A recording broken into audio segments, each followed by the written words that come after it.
Hey everyone, it's so great to be here with you. Thank you for the warm welcome. As you heard, I'm Reyna Lopez. I am currently the President and Executive Director of PCUN, Pineros y Campesinos Unidos del Noroeste. I was very impressed that you could say it. Everyone's gonna get tested on that afterwards. Just kidding. It stands for the Tree Planters and the Farm Workers of the Northwest. And you heard a little bit about my background, and really my story is what really drives me to do a lot of the work I do. I am a daughter of immigrants who followed the migration up north to Oregon, first starting off in the strawberry fields of Santa Ana and eventually getting here to Oregon to work in the Christmas tree industry. Believe it or not, Oregon is famous for its Christmas trees, and many people come here to do that work. And growing up in Salem, I saw a lot of injustice. I mean, there was a very clear difference in our community between our immigrant communities, our BIPOC communities, our Black and brown and immigrant communities that grew up in one side of the city, and then the rich communities that were on a different side. But for me, growing up in that community was really a school, a blessing. And even when I was little, I would go out into the fields to help my family picking marionberries, blueberries, going out and even picking worms at one point. That was a lot of fun. And seeing that sacrifice, right? And I think that when I talk about the story of the farm workers, and when I get to really talk about this story, it really is an honor and a privilege because it is very much connected to the whole reason why I'm even here with you today. So thank you for giving me this space. And as you heard a little bit about PCUN, we are Oregon's Farm Worker Union. Our mission, if you want to go to the next slide, is to empower farm workers and Latinx working families through community building, through increasing representation, and through systems change at the state and federal level. And we are based right in the heart of Oregon's agricultural district in Marion County, where many, many Latinx communities reside, including my own family. In Woodburn, Oregon, that's where our headquarters is headquartered, and we become way more than a farm worker union. I will say that. We have really expanded our work to also include low-wage workers, immigrant workers, and the thing I like to say about PCUN, when people ask me what it is, it's really whatever you need us to be in that moment. We can't be an organization that only does one thing. Our communities have many needs. Our communities have different needs in different times of the year and different times of their lives. And so, we try to be as flexible and nimble as possible to be able to fulfill that need. Next slide.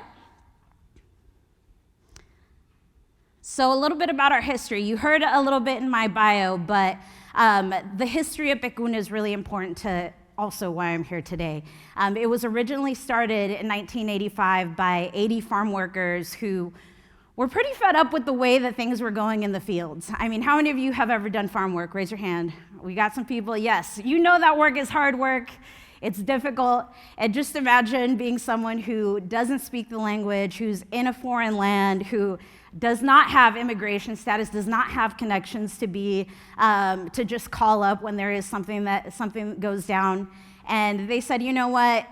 These poor conditions are not gonna, we're done with them. There was deplorable housing, there was a lot of discrimination and racism and abuse and exploitation that was happening. And so they said, we're pretty inspired about what's happening in California when Cesar Chavez started to organize the farm workers up there. And in fact, there was one person who was trained by Cesar Chavez. His name was Cipriano Ferrer. He was one of the most influential presidents in PCUN's history, who came up to PCUN and said, came up to these farm workers and said, hey, we can start our own union here too. But there are some barriers, right? Farm workers have been excluded from the National Labor Relations Act, which means we technically don't have all the protections that regular unions have. So it actually created this need for PCUN to be a union, and then we grew out to become several different other organizations so that we could advocate for our rights in different ways. One of those became having a nonprofit organization, then having a C4 organization so we could start doing lobbying, and then getting a PAC too so we could start supporting candidates that were supportive of farm worker issues and that were coming to our communities and listening to what we had to say about things. So we became a lot more than that when it came to saying, okay, well, we want collective bargaining rights. We said it needs to not just be in the workplace. We need to be able to have an influence on the decisions that are impacting our lives, not just in the workplace, but also in the communities that we live, and have a ripple effect towards our families and everybody that we know, everyone we interact with, being part of that change. So, next slide. And so, the big question that I wanted to pose to you all today, especially because, we do work in different sectors, but there is a lot that we can be doing to be a part of this holistic change together, right? What can companies do to build awareness for workers' rights and worker health into their business models? And I believe this is possible. I've seen it be possible. You are all doing that to make it possible. And it takes a lot of effort, right? It takes a lot of effort to do what you're doing. It takes bravery. It takes even some of the folks in your industry saying, why are you even messing with that, right? You have to always be setting the standard, always be making the extra effort to do what's right for the community. And I think that might be sort of the theme I want to go with today, is just what it means to set the standard. What does it mean to be at the cutting edge of the shifts that we know are right, the things that we know need to be happening, but yet they seem to be difficult because of the systems that we're living in and the systems that are handed to us that we have to work with, right? Next slide. So a little bit about the Oregon lay of the land of farm workers. And I'm talking specifically about hand harvest workers, people who are actually out in the fields doing the irrigation, doing the pruning, doing the harvesting of fruits, vegetables, and in Oregon, as you know, many nurseries as well, ornamentals, things like that. So and these are some estimates, some approximations. So there's about 87,000 hand harvest workers in Oregon today. About 40% of them are indigenous communities, actually, people who are indigenous to Mexico and Central America. So some of the folks that we interact with are speaking dozens of different indigenous languages. I'm a bilingual person. I can usually navigate pretty well, but even I can't talk to some of the communities. So we have this big need of making sure that we have language justice too in our organization, making sure that we can get leaders from the communities to train them to go talk to folks in the community. And that is actually a really big thing that makes it even more difficult to organize farm workers at times. And the majority of folks are coming from Mexico and Central America right now, at least. But we are seeing some little changes as well, but that's the more dominant presence right now. And about 70% of our farm workers, and I've seen so many different numbers, but I think this is the best one I can share today. About 70% of our farm workers are undocumented.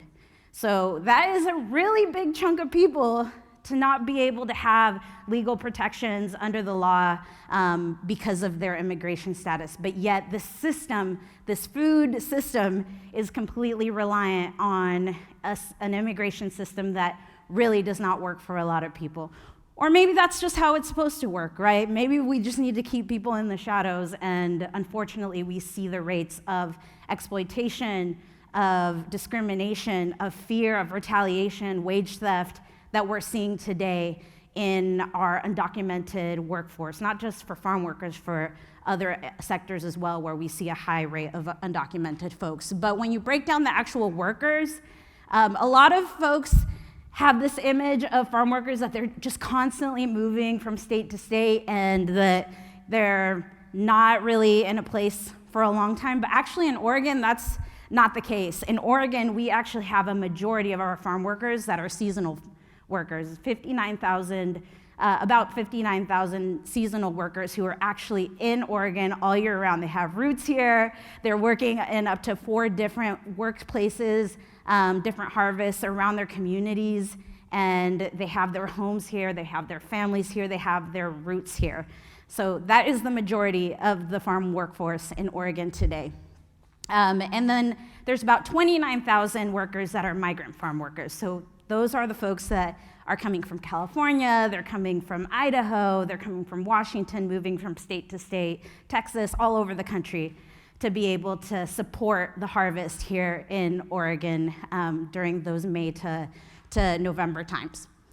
And in Oregon, we're actually a little bit different from our West Coast states. We're seeing a lot of H-2A workers in California, a lot of H-2A workers in Washington, but Oregon only uses about 2,000 to 3,000 H-2A workers per year. And if you don't know what an H-2A worker is, it's someone who comes here with a special kind of visa to only be here for the season. It's sponsored by an employer. It's actually really expensive to get folks here. So it's not really something that gets used a ton in Oregon, but like I said, it is something we're seeing a lot more in other places. And that's according to an OSU enumeration study. Labor housing. This is also an industry that is covered by a lot of labor housing. About 1/5 of the regional states are actually providing labor housing for their farm workers. So that could be completely included with people's benefits, or it can be also, they can be charged for rent as well. Oregon, I would say, is probably a little less, but the regional number, it's Oregon, Washington, Montana, Idaho, Nevada, Wyoming, and Colorado. But in Oregon, it's probably more about 1/10 of the workforce because of that seasonal number. And then our top counties. Our top counties in Oregon for agriculture are Wasco County, it's Marion County, and it's Hood River County. So just a little bit of the landscape there. And next slide. In addition to that, so I wanted to just share some of the disparities that we're seeing around the essential workforce, and where we really feel as PCUN and as an organization that specifically is run by our members and is member-led and farm workers that have specifically said that we would really benefit from a culture shift in the essential food supply chain, in the way that we're interacting not just from the fields with the growers, but also what are the buyers doing? What are the people who are making that choice every single day to spend their dollar on that piece of fruit or on that piece of meat, right? Or if you ate today, you know, you're a part of the essential food supply chain, right? You're in the chain somehow and wanting to make a significant cultural shift in how we understand some of the ways that we interact with each other. Because the reality is, we are seeing that there are a lot of barriers for our folks. There is a lot of different disparities that happen that we're not seeing with every single other sector of the industry, right? So one of those things, and I heard that you heard from Susanna Morgan today, she's amazing, I'm glad that you got to hear from her, but that the same people that are putting food on our tables, right, the backbone of the agricultural workforce, they themselves, in a regional study that was in California and several other West Coast states, said that 45% of them had identified being food insecure throughout the year. And that was through interviews that were being done with thousands of farm workers that were getting talked to about food insecurity. Another thing is quality of life, and I'll talk about the Farm Worker Overtime campaign a little bit after this slide, but it's a very grueling work. It's long hours, and it has an impact on people's ability to spend time with their families. In fact, there was a study that showed that the average farm worker spends about an hour a week with their family, as opposed to other low-wage industries, which compared that to 37 hours a week. And last but definitely not least is it's dangerous work. This is in the top 10 highest injuries and highest death rates in our cross industry. Basically, we've seen that about 25%, it's in the top 25% of these industries, and a lot of these different injuries that happen too are associated with the lack of rest. So even knowing that people are spending little time with their families, people aren't resting, is another sign that we need significant systems change. And now that we are dealing with climate change, we're seeing that farm workers are becoming the frontline communities that are seeing the impacts of climate change today, right? We're not in a place where we're reading a report and you're gonna see the impacts in 12 years. These things are happening now. In fact, it was brought right to our doorstep last year in 2021 during the heat dome when a farm worker, his name was Sebastián Francisco Perez, was laying out irrigation pipe during the heat dome and was out there by himself drinking like a Red Bull or something and basically collapsed in the middle of the day. People couldn't find him for a while, and when they did finally find him, he was unconscious and pretty much we had lost him. And that was a huge catalyst for farm workers to come together and say, we need a change. We're not gonna wait for business to change for us. We have to be the change, and it has to start with us. And so there is a little message I wanted to share with you from Pedro Lucas, who is the cousin of Sebastián Francisco Perez, and I'll talk a little more about that campaign after this, but you can go to the next slide. Mensajes y I just want to say that the work that we do is very low paying. We struggle to survive day to day. We need protections, we need higher wages, and we need to be not considered second-class citizens. Pido que los líderes que... This is why I urge our leaders to work to create protections for us, the same way we have been showing up for our communities, for our country, to put food on the table, even though they might see us as less than, and that's why I ask that they give out protections for us.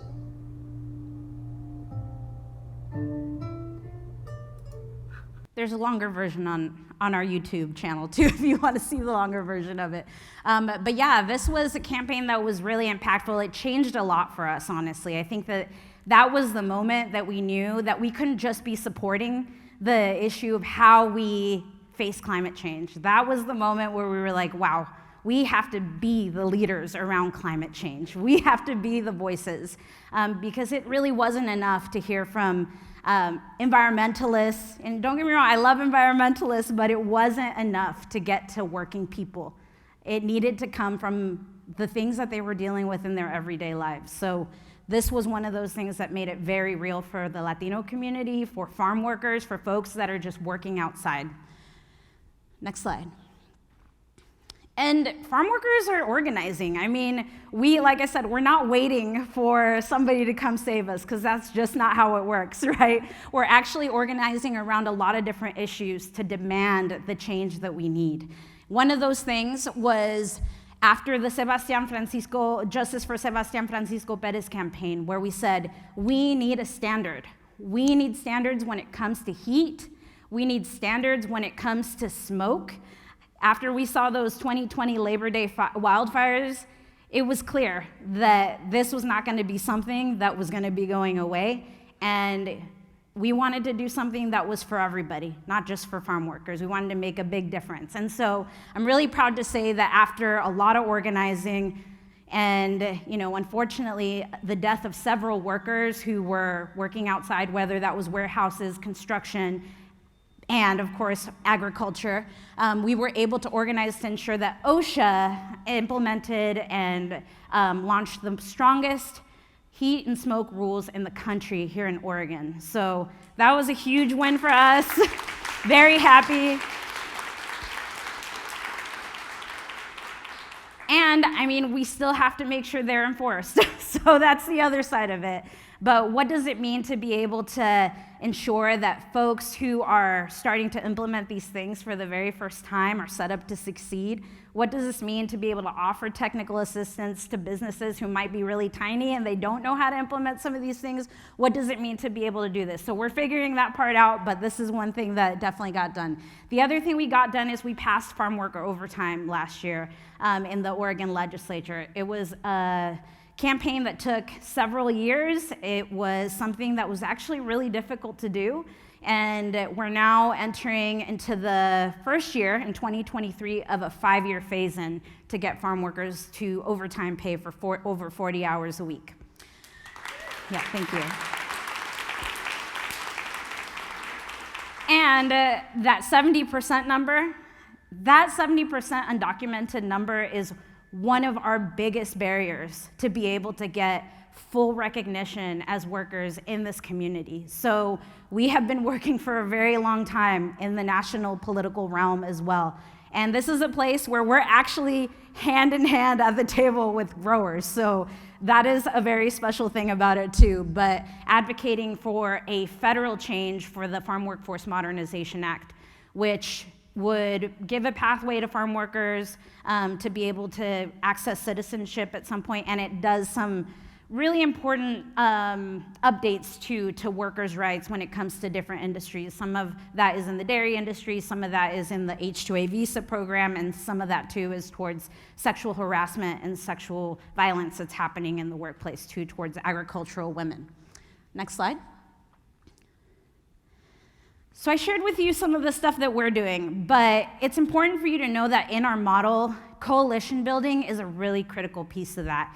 And actually, businesses are a big part of that as well, and what they can do and what we can reimagine when it comes to systematic change in the agricultural industry. And there are companies across the country, across the region, internationally, that are making a big change. So I actually wanted to share an example of one of those things that we're actually a part of. We're part of the governance committee of the Equitable Food Initiative. It's a multi-stakeholder certification program that has these very high standards for agriculture to be able to have a standard around workers' rights. And so this certification, there's a few places that carry it. One of those is Costco, and we've been working really hard with them to be able to elevate this and elevate the need for a worker standard in certifications as well. So I'm just gonna do this clip really quick and then I'll close out.